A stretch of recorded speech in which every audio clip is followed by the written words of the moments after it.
En 2007, le Times Higher Education l'avait classé auteur le plus influent au monde. Pierre-Yves Gomez, bonjour. Professeur à l'EM Lyon, directeur de l'Institut français du gouvernement des entreprises. Alors, je m'empresse de vous dire tout de suite que ce n'est pas moi l'auteur le plus influent au monde. Hein. Vous allez parler de Michel Foucault. Nous allons parler Michel Foucault. Pourquoi ce rayonnement de Michel Foucault? Comment l'expliquer? Bon, un immense auteur. Foucault, c'est le penseur de l'individu dans la société libérale. Comment on peut penser l'autonomie de l'individu, donc la liberté de l'individu, dans une société qui prône l'individualisme, ou en tout cas l'individu et sa liberté, et en même temps qui organise, qui est la société des grandes entreprises, qui est la société de l'organisation sociale extrêmement sophistiquée. Comment on peut penser ce paradoxe de l'individu libre dans une société qui le dit libre tout en organisant eh bien, les hôpitaux, les asiles, les entreprises, des lieux d'organisation uniques dans l'histoire de l'humanité. Et Foucault va penser ça en 30 ans. Foucault est un des constructeurs.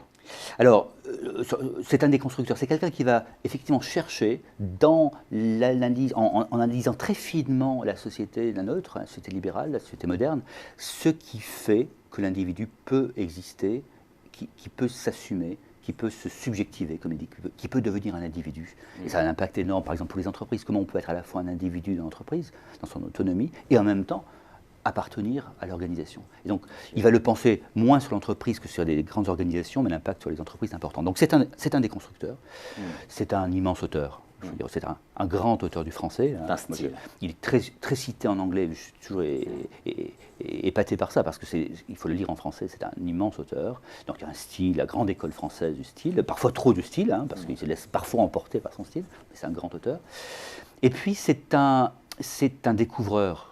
Quand on lit Foucault, il n'y a jamais d'anathème, comme on le fait beaucoup aujourd'hui, où ses disciples peuvent le faire. Lui, c'est quelqu'un qui va chercher son adversaire en termes de pensée, ou celui avec lequel il est en désaccord, et qui va aller chercher très finement comment il fonctionne, où est-ce que ça fonctionne, où est-ce que ça ne fonctionne pas. Et donc, il nous le dévoile, il nous dévoile les auteurs, il nous dévoile les situations.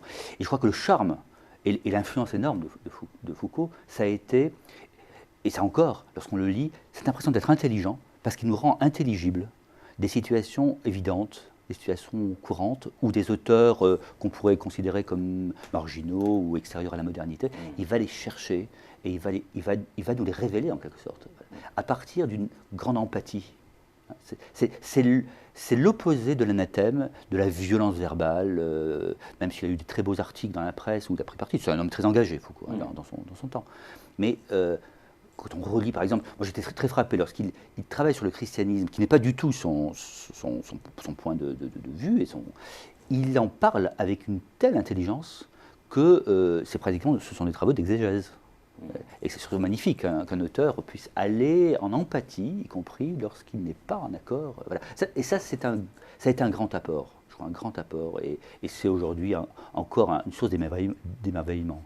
Pour étudier cet apport de Michel Foucault à travers de votre grille de lecture, donc nécessairement subjective, évidemment, je vous retrouverai pour une interview autour de 5 items, 5 mots-clés pour entrer dans cette immense œuvre qu'est celle de Michel Foucault. Pierre-Yves Gomez, merci. Merci.